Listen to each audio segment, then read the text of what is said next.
بسم اللہ الرحمن الرحیم۔ محترم ناظرین و ویورز، السلام علیکم ورحمۃ اللہ وبرکاتہ۔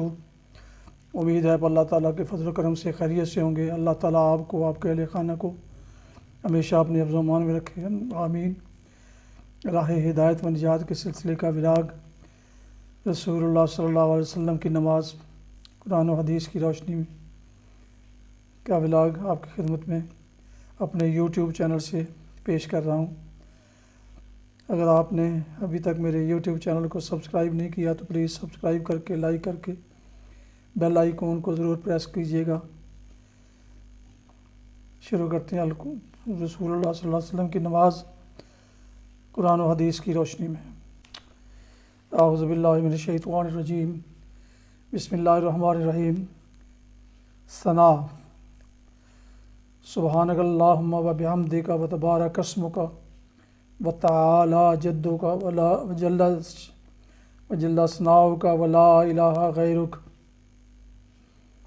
یہ نماز جنازہ کے متعلق ولاگ ہے، اور پچھلے کل والے ولاگ سے یہ منسلک ہے۔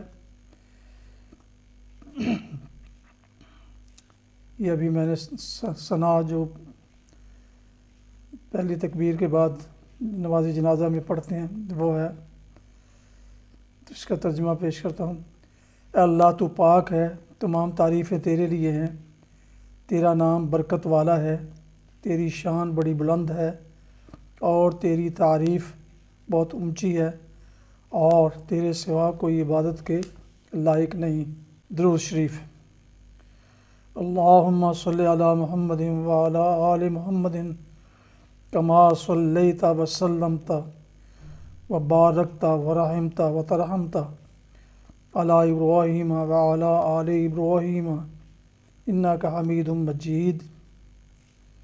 اے اللہ، تو حضرت محمد صلی اللہ علیہ وسلم پر درود بھیج، اور حضرت محمد صلی اللہ علیہ وسلم کی آل پر جیسا کہ تو نے حضرت ابراہیم علیہ السلام پر درود بھیجا، اور تو نے سلام بھیجا، اور تو نے برکت عطا فرمائی، اور تو نے رحمت عطا فرمائی، نازل فرمائی، اور تو نے بہت زیادہ رحمت نازل فرمائی حضرت ابراہیم علیہ السلام کی آل پر۔ بے شک تو تعریف کیا ہوا بزرگ ہے۔ حضرت علی رضی اللہ عنہ سے درود شریف کے بارے میں جو کلمات منقول ہیں، ان میں ارحم، تو رحم فرما موجود ہے۔ حضرت عبداللہ بن ابن عباس رضی اللہ عنہما سے جو کلمات مروی ہیں، ان میں کما صلیت وبارکت وترحمت موجود ہیں۔ دعا۔ اللہم اغفر لحینا ومیتنا وشاہدنا وغائبنا وصغیرنا وکبیرنا وذکرنا وانثانا، اللہم من احییتہ منا فاحیہ علی الاسلام ومن توفیتہ منا فتوفہ علی الایمان۔ اے اللہ، تو ہمارے زندوں کو بخش دے، اور ہمارے مردوں کو، اور ہمارے موجود لوگوں کو اور جو نہیں آ سکے، اور ہمارے چھوٹوں کو اور ہمارے بڑوں کو، اور ہمارے مردوں کو اور ہماری عورتوں کو بخش دے۔ اے اللہ تعالیٰ، تو ہم میں سے جس کو بھی زندہ رکھ تو اس کو اسلام پر زندہ رکھ، اور تو ہم میں سے جس کو بھی موت دے تو اس کو ایمان پر موت دے۔ دعا کی یہ کلمات حضرت ابو ہریرہ رضی اللہ عنہ سے مروی ہیں، جو امام ابو عیسیٰ ترمذی متوفی 279 ہجری جامعہ ترمذی صفحہ 166 میں موجود ہیں۔ نابالغ بچے کی دعا کے لیے دعا۔ اللہم اجعلہ لنا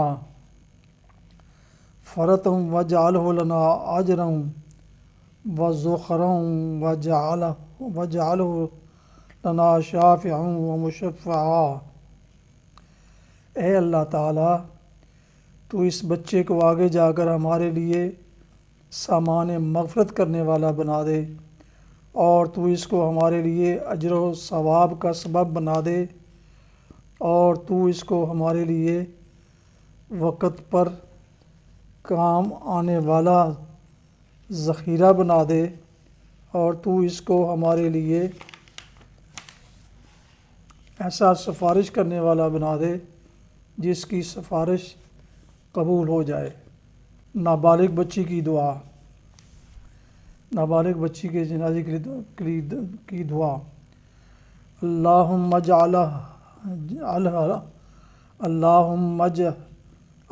لنا فرطا واجعلھا لنا اجرا وذخرا واجعلھا لنا شافعۃ ومشفعۃ۔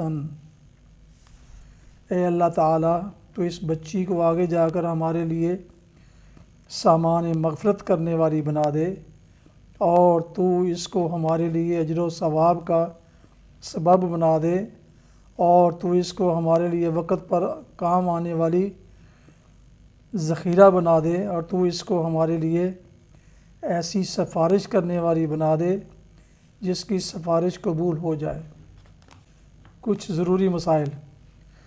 اگر کسی آدمی کو مذکورہ بالا نماز جنازہ کی دعاؤں میں اضافی کلمات یاد نہ ہوں تو نماز والی ثنا، نماز والا درود شریف اور نماز کے آخر کی دعا رب اجعلنی مکمل پڑھ لیں تو نماز جنازہ ہو جائے گی۔ ان میں اللہ تعالیٰ کی ثنا، نبی کریم صلی اللہ علیہ وسلم اور ان کی آل پر درود و سلام، اور آخر میں میت اور سب کے لیے مغفرت کی دعا ہے۔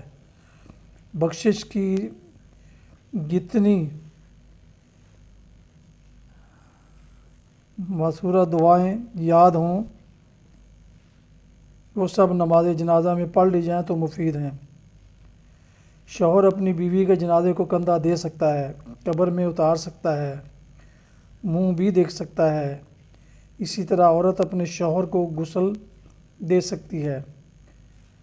مسلمانوں کے گھر زندہ بچہ پیدا ہوا یا اس کا اکثر حصہ یعنی سر سے لے کر سینے تک روتا ہوا پیدا ہوا، سینے تک باہر آنے تک وہ زندہ تھا، بعد میں فوت ہو گیا تو بقیہ حصہ باہر آیا تو اس کا نام رکھیں گے، اس کو غسل و کفن دیں گے، اس کی نماز جنازہ پڑھیں گے اور اس کو مسلمانوں کے قبرستان میں ہی دفن کریں گے۔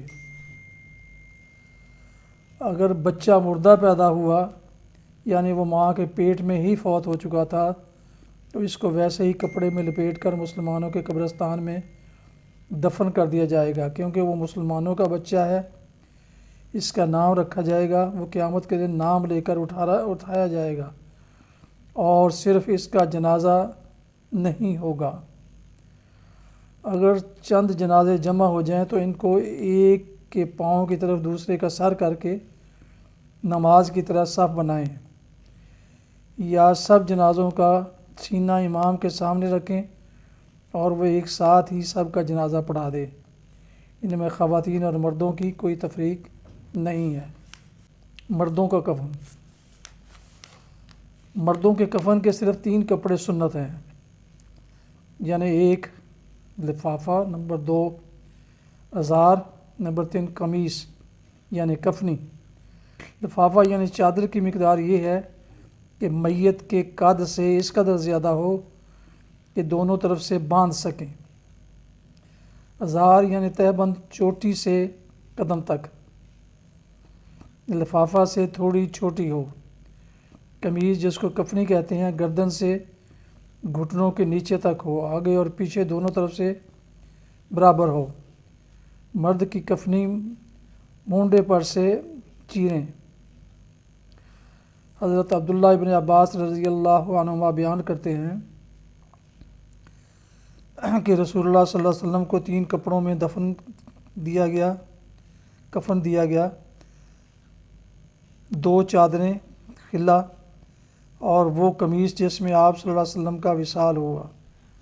عورتوں کا کفن۔ عورتوں کے کفن کے 5 کپڑے ہوتے ہیں، یعنی 3 اوپر جو بیان کیے گئے ہیں۔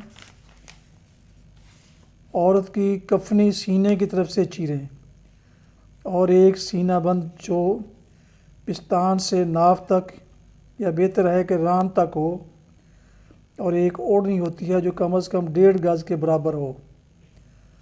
عورت کو کفنی پہنا کر اس کے بال 2 حصوں میں کر کے کفنی کے اوپر سینہ پر ڈال دیں۔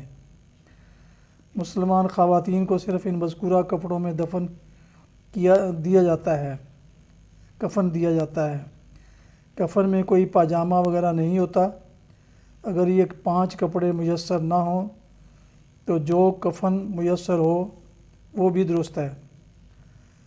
حضرت لیلہ بنت قیف رضی اللہ عنہا بیان کرتی ہیں کہ میں ان عورتوں میں سے تھی جنہوں نے رسول اللہ صلی اللہ علیہ وسلم کی صاحبزادی حضرت ام کلثوم رضی اللہ عنہا کو غسل دیا۔ سب سے پہلے رسول اللہ صلی اللہ علیہ وسلم نے ہمیں چادر تہبند دیا، پھر قمیص، پھر دوپٹہ، پھر سینہ بند، پھر ایک کپڑا جس میں انہیں لپیٹ دیا یعنی لفافہ۔ کفن ایسا اچھا ہونا چاہیے جیسے مرد عیدین اور جمعہ کے لیے لباس پہنتے ہیں۔ عورت جو کپڑے پہن کر میکے جاتی تھی اس قیمت کا ہونا چاہیے۔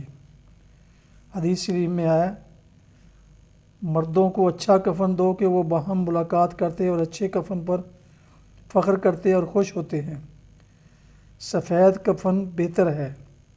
نبی کریم صلی اللہ علیہ وسلم نے ارشاد فرمایا، اپنے مردوں کو سفید کپڑوں میں کفن دیا کرو۔ ایصال ثواب، پسماندگان کو تیسرے، 7ویں، 9ویں چہلم یا سالانہ ختم کے عنوان سے ایصال ثواب کا انتظام کرنا جائز اور مستحسن یعنی بہت اچھا ہے۔ اس سے میت کو اجر و ثواب ملتا ہے۔ یہ بات ضرور یاد رکھیں کہ حج بدل، نوافل، قرآن خوانی، نذر و نیاز، صدقہ و خیرات، قبر پر سرسبز شاداب پھول، پتیاں یا سبز ٹہنیاں ڈالنا، یہ سب عمل صرف اللہ کی رضا کے لیے کیے جاتے ہیں اور کیے جانے چاہئیں۔ تمام مسلمانوں، دوست و احباب، بزرگوں اور میت کو ایصال ثواب کیا جاتا ہے جو ادروِ شریعت جائز ہے۔ قرآن و سنت کی مغفرت کی دعاؤں سے کوئی انکار نہیں کر سکتا۔ امت مسلمہ حضرت ابراہیم علیہ السلام کی یہ دعا اکثر تمام نمازوں میں اور بعد میں بھی اللہ تعالیٰ کے حضور کرتی ہے، رب اجعلنی مقیم الصلاۃ ومن ذریتی ربنا وتقبل دعاء ربنا اغفر لی ولوالدی وللمؤمنین یوم یقوم الحساب۔ اے میرے رب، مجھے ہمیشہ نماز قائم کرنے والا بنا دے اور میری بعض اولاد کو بھی۔ اے ہمارے رب، اور میری دعا قبول فرما۔ اے ہمارے رب، میری مغفرت فرما اور میرے والدین کی اور سب مومنوں کی جس دن حساب ہوگا۔ قرآن مجید میں دوسری جگہ بھی ارشاد ربانی ہے، والذین جاؤوا من بعدہم یقولون ربنا اغفر لنا ولاخواننا الذین سبقونا بالایمان، اور وہ لوگ جنہوں نے ان کے بعد ہجرت کی وہ دعا کرتے ہیں، اے ہمارے رب، ہمیں معاف فرما اور ہمارے ان بھائیوں کو جو ہم سے پہلے ایمان لائے۔ لوگوں کے علاوہ فرشتے بھی بندے کے لیے دعائے مغفرت کرتے ہیں۔ تفسیر روح المعانی میں ہے کہ جو فرشتے کرام کاتبین بندے کا نامہ اعمال لکھتے ہیں، جب بندہ فوت ہو جاتا ہے تو اللہ تعالیٰ ان فرشتوں کو اس صالح مرد کی قبر پر متعین کر دیتا ہے۔ فَيَقُومَانِ عَلَىٰ قَبْرِهِ يُسَبِّحَانِ وَيُهَلِّلَانِ وَيُكَبِّرَانِ وَيَكْتُبُ ثَوَابَهُ لِلْمَيِّتِ إِلَىٰ يَوْمِ الْقِيَامَةِ إِنْ كَانَ مُؤْمِنًا۔ وہ فرشتے انسان کے فوت ہو جانے کے بعد اس شخص کی قبر پر کھڑے ہوتے ہیں اس حال میں کہ اللہ کی تسبیح، تحلیل اور تکبیر پڑھتے ہیں، اور ان تمام اذکار کا ثواب صالح مرد مومن کے نامہ اعمال میں قیامت تک لکھتے رہتے ہیں۔ قرآن و سنت میں کہیں اس سے منع نہیں فرمایا گیا، بلکہ نبی کریم صلی اللہ علیہ وسلم کی احادیث مبارکہ اور صحابہ کرام علیہ رضوان کے عمل سے اس کی تائید ہوتی ہے۔ پانی صدقہ کرنے کے بارے میں سنن نبی داؤد کی روایت میں ہے، حضرت سعد بن عبادہ رضی اللہ عنہ کی والدہ محترمہ کا انتقال ہو گیا تو انہوں نے حضور نبی کریم صلی اللہ علیہ وسلم کی اجازت سے پانی کا ایک کنواں کھدوا کر اپنی والدہ کے ایصال ثواب کے لیے وقف کر دیا اور پتھر پر لکھوا دیا، ہذہ لأم سعد، یہ کنواں سعد کی ماں کے ایصال ثواب کے لیے ہے۔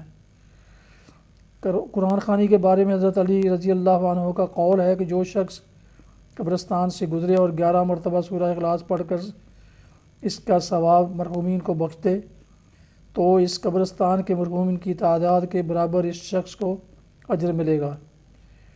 اسی کی روشنی میں ذکر و اذکار 72,000 بار کلمہ طیبہ پڑھ کر ایصال ثواب کرنے سے میت کی بخشش ہوتی ہے۔ سورہ فاتحہ، سورہ بقرہ کا پہلا رکوع الف لام میم سے مفلحون تک اور آخری رکوع علی القوم الکافرین تک پڑھے۔ سورہ یاسین کی تلاوت کرے، آخری چاروں کل شریف پڑھ کر دعا کرے، اور اگر اتنا یاد نہ ہو تو بسم اللہ شریف تو آتی ہے وہ، اور جتنا بھی ممکن ہو پڑھ کر میت کے لیے دعا کرے تو اس کے درجات بلند ہوتے ہیں۔ اولاد کے نیک ہونے کا یہ عملی ثبوت ہے۔ کنواں کھدوانا، ہینڈ پمپ لگوانا، پانی کا کولر یا طلباء کی ضرورت کی کوئی چیز کسی مدرسے یا اسکول میں دینا صدقہ جاریہ ہے، مگر یہ یاد رکھیں کہ غرض لے کر ایصال ثواب کی محافل کرنا جائز نہیں ہے۔ اس پورے کلام کا نتیجہ یہ ہے کہ ہر نیک عمل اللہ تعالیٰ کے لیے اور ثواب بندے کے لیے ہے۔ دعا کرنے کا صحیح طریقہ اس کتاب کے آخر میں ذکر کر دیا گیا ہے۔ اس طرح تاریخ کا تعین کر کے ایصال ثواب کرنا اصلاح شریعت میں تعین انتظامی یا عرفی کہلاتا ہے، یعنی یہ صرف لوگوں کی سہولت کے لیے ہوتا ہے تاکہ زیادہ سے زیادہ لوگ جمع ہو کر مرحوم کے لیے دعائے مغفرت کریں۔ یہ تعین شریعت اسلامیہ میں جائز ہے، جیسے روزمرہ معاملات دین و دنیا میں قرآن کانفرنس، سیرت النبی صلی اللہ علیہ وسلم کانفرنس، نکاح، ولیمہ، عقیقہ اور بچے یا بچی کی سالگرہ کے لیے لوگوں کی سہولت کے لیے تاریخ اور وقت مقرر کیا جاتا ہے، جو شریعت اسلامیہ میں بالکل جائز ہے۔ ناظرین و ویورز محترم، یہ تھا آج کا ہدایت و نجات کے سلسلے کا ولاگ رسول اللہ صلی اللہ علیہ وسلم کی نماز قرآن و حدیث کی روشنی میں، جس میں نماز جنازہ میں پڑھی جانے والی ثنا، درود شریف، دعا، نابالغ بچے کی دعا، نابالغ بچی کی دعا اور چند ضروری مسائل، مردوں کا کفن، عورتوں کا کفن، ایصال ثواب سے متعلقہ